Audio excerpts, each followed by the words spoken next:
Hi friends, ಹೇಗಿದ್ದೀರಾ? ನಮ್ಮ ನೆರೆ ರಾಷ್ಟ್ರವಾದ ಚೀನಾ ನಮ್ಮ ರಾಷ್ಟ್ರ ಪಕ್ಷಿಯಾದ ನವಿಲುಗಳನ್ನ ಯಾಕೆ ಸಾಕುತ್ತಿದೆ? ಚೀನಾದಲ್ಲಿ ಫ್ಯಾಕ್ಟರಿಗಳನ್ನ ಏರ್ಪಡಿಸಿಕೊಂಡು ಲಕ್ಷಾಂತರ ನವಿಲುಗಳನ್ನ ಸಾಕಲಾಗ್ತಿದೆ. ಇವುಗಳ ಸಾಕಣೆಯಿಂದ ಪ್ರತಿ ವರ್ಷ ನೂರಾರು ಕೋಟಿ ರೂಪಾಯಿಗಳನ್ನ ಸಂಪಾದಿಸಲಾಗ್ತಿದೆ. ನವಿಲನ್ನ ಇವರು ಕೋಳಿಗಳಂತೆ ಸಾಕುತ್ತಿದ್ದಾರೆ. ನಮ್ಮ ಭಾರತದಲ್ಲಿ ನವಿಲುಗಳಿಗೆ ಪ್ರತ್ಯೇಕವಾದ ಸ್ಥಾನ ಕೊಡಲಾಗುತ್ತೆ. ಅರಣ್ಯಗಳನ್ನ ನಾಶ ಮಾಡ್ತಾ ಇರೋದ್ರಿಂದ ಜಗತ್ತಲ್ಲಿ ನವಿಲುಗಳ ಸಂಖ್ಯೆ ಕಡಿಮೆಯಾಗ್ತಾ ಇದೆ. ಆದ್ರೆ ಚೀನಾ ಮಾತ್ರ ಲಕ್ಷಾಂತರ ಸಂಖ್ಯೆಯಲ್ಲಿ ನವಿಲುಗಳನ್ನ ಬರ್ಡ್ಸ್ ಫಾರ್ಮ್ ನಲ್ಲಿ ಸೇಫ್ ಆಗಿ ಸಾಕುತ್ತಿದೆ. ಈ ಸುಂದರವಾದ ಪಕ್ಷಿಗಳಿಂದ ವ್ಯಾಪಾರ ಮಾಡಿ ಅವುಗಳಿಂದ ಸಾವಿರಾರು ಕೋಟಿ ರೂಪಾಯಿಯ ಸಾಮ್ರಾಜ್ಯವನ್ನ ಸೃಷ್ಟಿಸಿದೆ. ಪ್ರಸ್ತುತ ಇಡೀ ಜಗತ್ತಿಗೆ ಚೀನಾದಿಂದ ನವಿಲುಗರಿಗಳು ಹೆಚ್ಚಾಗಿ ಸಪ್ಲೈ ಆಗ್ತಿವೆ. ಇದರಿಂದ ಚೀನಾ ಚೆನ್ನಾಗಿ ಸಂಪಾದನೆ ಮಾಡ್ತಿದೆ. ಆದ್ರೆ ಭಾರತದ ರಾಷ್ಟ್ರ ಪಕ್ಷಿಯನ್ನ 4 ಗೋಡೆಗಳ ಮಧ್ಯೆ ಬಂಧಿಸಿ ಇಡೋದ್ರ ಹಿಂದೆ ಯಾವುದಾದ್ರೂ ಸಂಚು ಅಡಗಿದೆಯಾ? ಚೀನಾದ ಫ್ಯಾಕ್ಟರಿಗಳಲ್ಲಿ ನವಿಲುಗಳನ್ನ ಹೇಗೆ ಸಾಕುತ್ತಿದ್ದಾರೆ? ಅವುಗಳ ಫಾರ್ಮಿಂಗ್ ಹೇಗಿರುತ್ತೆ? ಈ ಫಾರ್ಮ್ ನಲ್ಲಿ ಬೆಳೆದ ನವಿಲುಗಳು ದೊಡ್ಡವಾದ್ಮೇಲೆ ಅವುಗಳನ್ನ ಏನ್ ಮಾಡ್ತಾರೆ ಅನ್ನೋ ವಿಷಯಗಳನ್ನ ಈ ವಿಡಿಯೋದಲ್ಲಿ ವಿವರವಾಗಿ ತಿಳ್ಕೊಳ್ಳೋಣ. ಫ್ರೆಂಡ್ಸ್, ಪ್ರಕೃತಿಯ ನಿಯಮಗಳನ್ನ ಹಾಳು ಮಾಡುವ ದೇಶಗಳ ಪಟ್ಟಿಯನ್ನ ತೆಗೆದ್ರೆ ಅದರಲ್ಲಿ ಚೀನಾ ಮೊದಲನೇ ಸ್ಥಾನದಲ್ಲಿರುತ್ತೆ. ಚೀನಾದಲ್ಲಿ ಪ್ರಸ್ತುತ ಹಾವುಗಳನ್ನ ಬೆಳೆಸುವ ಸ್ನೇಕ್ ಫಾರ್ಮ್ಸ್, ಕೀಟಗಳನ್ನ ಬ್ರೀಡಿಂಗ್ ಮಾಡುವ ವಾರ್ಮ್ ಫಾರ್ಮ್ಸ್, ನಕಲಿ ಮೊಟ್ಟೆಗಳನ್ನ ತಯಾರಿಸುವ ಫ್ಯಾಕ್ಟರಿಗಳು, ವಿಧವಾದ ಜೀವ ಜಂತುಗಳನ್ನ ಬ್ರೀಡಿಂಗ್ ಮಾಡುವ ಅನೇಕ ಫಾರ್ಮ್ಸ್ ಚೀನಾದಲ್ಲಿವೆ. ಇಷ್ಟೇ ಅಲ್ಲದೆ ಚೀನಾ ಸರ್ಕಾರ 1960ರಲ್ಲಿ ಒಂದೇ ಬಾರಿಗೆ 100 ಮಿಲಿಯನ್ ಅಷ್ಟು ಗುಬ್ಬಚ್ಚಿಗಳನ್ನ ಕೊಲ್ಲುತ್ತೆ. ಈ ಪಕ್ಷಿಗಳನ್ನ ಕೊಂದಿದ್ದರಿಂದ ಚೀನಾದಲ್ಲಿ ಕ್ರಿಮಿ ಕೀಟಗಳ ಸಂಖ್ಯೆ ಹೆಚ್ಚಾಗಿ ಬೆಳೆ ನಾಶವಾಗಿ 5 ಕೋಟಿಯಷ್ಟು ಜನರು ಹಸಿವಿನಿಂದ ಸಾಯ್ತಾರೆ. ರೀಸೆಂಟ್ ಆಗಿ 12 ಲಕ್ಷ ಮೊಲಗಳನ್ನ ತಮ್ಮ ಮರುಭೂಮಿ ಪ್ರದೇಶದಲ್ಲಿ ಬಿಡುತ್ತೆ ಚೀನಾ. ಈಗ ಚೀನಾದ ಸೀಕ್ರೆಟ್ ಬಿಸ್ನೆಸ್ ಆದ ಪಿಕಾಕ್ ಫಾರ್ಮಿಂಗ್ ಎಲ್ಲೆಡೆ ಸುದ್ದಿ ಆಗ್ತಿದೆ. ಇದರ ಬಗ್ಗೆ ತಿಳ್ಕೊಂಡು ಪ್ರಪಂಚವೇ ಆಶ್ಚರ್ಯಗೊಳ್ತಿದೆ. ಪಿಕಾಕ್ ಫಾರ್ಮಿಂಗ್ ನಲ್ಲಿ ಇವುಗಳನ್ನ ಕೋಳಿಗಳನ್ನ ಸಾಕಿದಂತೆ ಸಾಕಲಾಗ್ತಿದೆ. ಇವುಗಳನ್ನ ಬ್ರೀಡಿಂಗ್ ಮಾಡಿ ಮರಿಗಳನ್ನ ಹುಟ್ಟಿಸಿ ಕಬ್ಬಿಣದ ಕಂಬಿಗಳ ಮಧ್ಯೆ ಅವುಗಳನ್ನ ಬಂಧಿಸಿ ಸಾಕಲಾಗ್ತಿದೆ. ಹಾಗಾದ್ರೆ ಚೀನಾ ಈ ದಾರುಣವನ್ನ ಯಾಕೆ ಮಾಡ್ತಿದೆ? ತಿಳ್ಕೊಳ್ಳೋಣ ಬನ್ನಿ. ಸಾವಿರಾರು ವರ್ಷಗಳಿಂದ ನವಿಲು ಸೌಂದರ್ಯಕ್ಕೆ ಪ್ರತಿರೂಪವಾಗಿದೆ. ಅದರ ಸುಂದರವಾದ ಗರಿಗಳನ್ನ ಬಿಚ್ಚಿ ನಾಟ್ಯ ಮಾಡ್ತಾ ಇದ್ರೆ ಅದನ್ನ ನೋಡಿದವರು ಮಂತ್ರಮುಗ್ಧರಾಗ್ತಾರೆ. ನವಿಲುಗರಿಗಳು ಎಷ್ಟೊಂದು ಸುಂದರವಾಗಿರ್ತವೆ ಅಂದ್ರೆ ಈಗಿನವರೆಗೂ ನೂರಾರು ಫ್ಯಾಕ್ಟರಿಗಳಲ್ಲಿ ವಿಜ್ಞಾನಿಗಳು ಈ ಕೃತಕ ನವಿಲುಗರಿಯನ್ನ ತಯಾರಿಸಲು ಪ್ರಯತ್ನಿಸ್ತಾರೆ. ಆದ್ರೆ ಅವರ ಪ್ರಯತ್ನ ವಿಫಲವಾಗುತ್ತೆ. ಪಿಕಾಕ್ ಫೆದರ್ ಪ್ರಕೃತಿ ಸೃಷ್ಟಿಸಿದ ಒಂದು ಅದ್ಭುತ ಅಂತಾನೆ ಹೇಳಬಹುದು. ಮನುಷ್ಯನಿಂದ ಸೃಷ್ಟಿಸಲು ಅಸಾಧ್ಯವಾದದ್ದು ಖಂಡಿತವಾಗ್ಲೂ ಅದು ಮನುಷ್ಯನಿಗೆ ಪ್ರತ್ಯೇಕವಾಗಿ ಕಾಣಿಸುತ್ತೆ.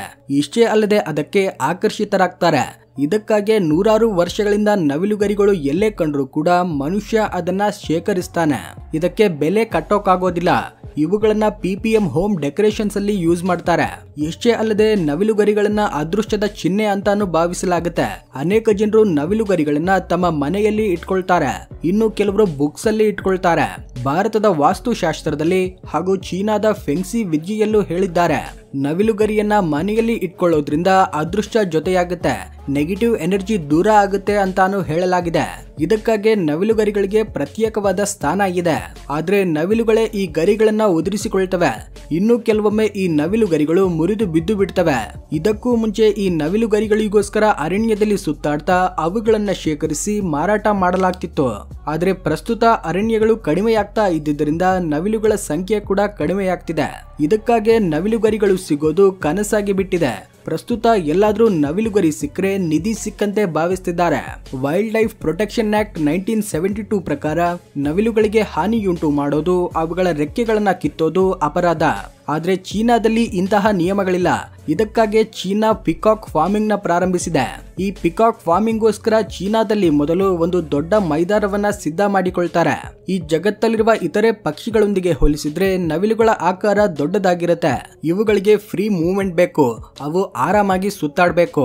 ಅವುಗಳ ಸುಂದರವಾದ ರೆಕ್ಕೆಗಳನ್ನ ಬಿಚ್ಚಲು ಹೆಚ್ಚು ಸ್ಪೇಸ್ ಬೇಕಾಗುತ್ತೆ. ಇದರಿಂದ ಒಂದೊಂದು ನವಿಲಿಗೆ ಸರಿಸುಮಾರು 10 ಸ್ಕ್ವೇರ್ ಫೀಟ್ ನಷ್ಟು ಜಾಗ ಬೇಕಾಗುತ್ತೆ. ಇನ್ನು ಯಾರಾದ್ರೂ 10 ನವಿಲುಗಳನ್ನ ಸಾಕಿಕೊಂಡ್ರೆ ಅವುಗಳಿಗೆ 1000 ಸ್ಕ್ವೇರ್ ಫೀಟ್ ನಷ್ಟು ಸ್ಪೇಸ್ ಬೇಕಾಗುತ್ತೆ.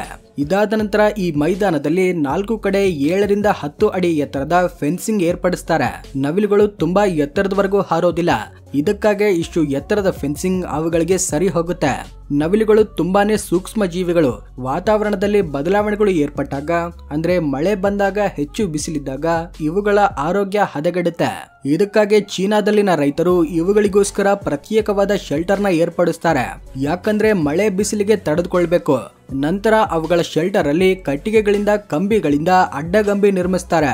ಅವು ಎತ್ತರದಲ್ಲಿ ಕೂತ್ಕೊಳ್ಳಲು, ಆ ಕಡೆಯಿಂದ ಈ ಕಡೆ ಜಂಪ್ ಮಾಡಲು ಮೂವ್ಮೆಂಟ್ಗೋಸ್ಕರ ಇವುಗಳನ್ನ ನಿರ್ಮಿಸಿರ್ತಾರೆ. ಎತ್ತರವಾದ ಅಡ್ಡಗಂಬಿ ಮೇಲೆ ಕೂತ್ಕೊಳ್ಳೋದ್ರಿಂದ ಅವು ತುಂಬಾ ಸೇಫ್ ಆಗಿ ಫೀಲ್ ಆಗ್ತವೆ. ಕೆಲವೊಮ್ಮೆ ಅವುಗಳನ್ನ ತಿನ್ನಲು ಇತರೆ ಪ್ರಾಣಿಗಳು ಬಂದ್ರೂ ಅವು ಈ ಅಡ್ಡಗಂಬಿ ಮೇಲೆ ಕೂತು ತಮ್ಮನ್ನ ತಾವು ರಕ್ಷಿಸಿಕೊಳ್ತವೆ. ಬೇಸಿಗೆ ಕಾಲದಲ್ಲಿ ಬಿಸಿಲಿನಿಂದ ತಡೆದುಕೊಳ್ಳಲು ನೆಲದ ಮೇಲೆ ವುಡನ್ ಫ್ಲೋರ್ಸ್ ನ ಹಾಕ್ತಾರೆ. ಇನ್ನು ಚಳಿಗಾಲದಲ್ಲಿ ಹೀಟೆಡ್ ಫ್ಲೋರ್ಸ್ ನ ಏರ್ಪಡಿಸ್ತಾರೆ.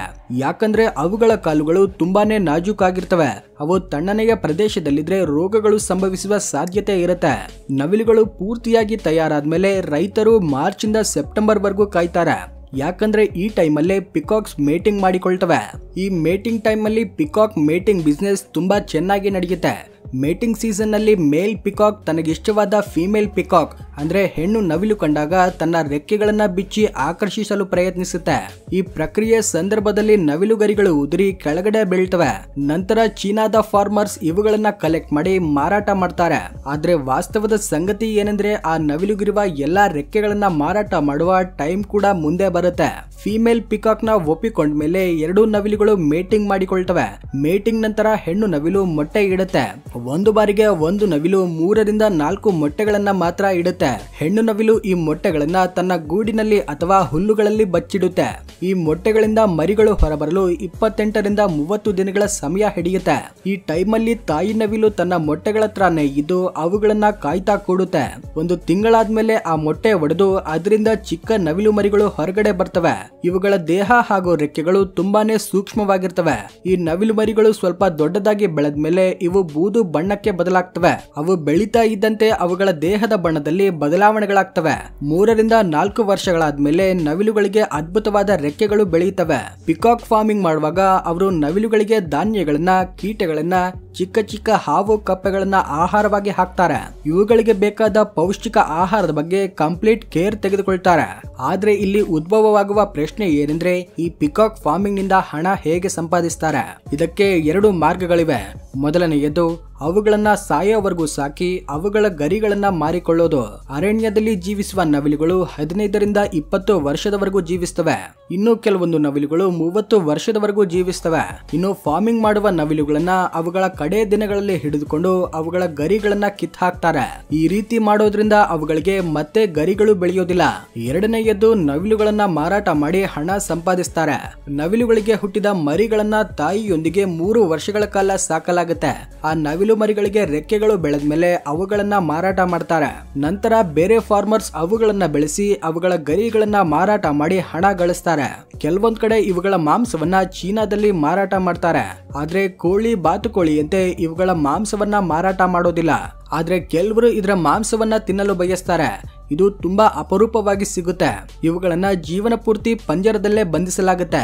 ರೀಸೆಂಟ್ ಡೇಸ್ ಅಲ್ಲಿ ಪಿಕಾಕ್ ಫಾರ್ಮಿಂಗ್ ಚೀನಾ ಹಾಗೂ ಬಾಂಗ್ಲಾದೇಶದಲ್ಲಿ ತುಂಬಾನೇ ವೇಗವಾಗಿ ಹರಡಿಕೊಳ್ತಿದೆ. ನೋಡಿದ್ರಲ್ವಾ ಚೀನಾದಲ್ಲಿ ನವಿಲುಗಳನ್ನ ಹೇಗೆ ಸಾಕಲಾಗ್ತಿದೆ ಅನ್ನೋದನ್ನ. ಈ ವಿಡಿಯೋ ನಿಮಗೆ ಇಷ್ಟವಾಗಿದ್ರೆ ಲೈಕ್ ಮಾಡಿ, ಶೇರ್ ಮಾಡಿ. ಈ ರೀತಿ ಇಂಟ್ರೆಸ್ಟಿಂಗ್ ಆದ ವಿಡಿಯೋಗಳಿಗೋಸ್ಕರ ನಮ್ಮ ಚಾನೆಲ್ ನ ಸಬ್ಸ್ಕ್ರೈಬ್ ಆಗಿ ಪಕ್ಕದಲ್ಲಿರುವ ಬೆಲ್ ಐಕಾನ್ ನ ಪ್ರೆಸ್ ಮಾಡಿ. Thanks for watching.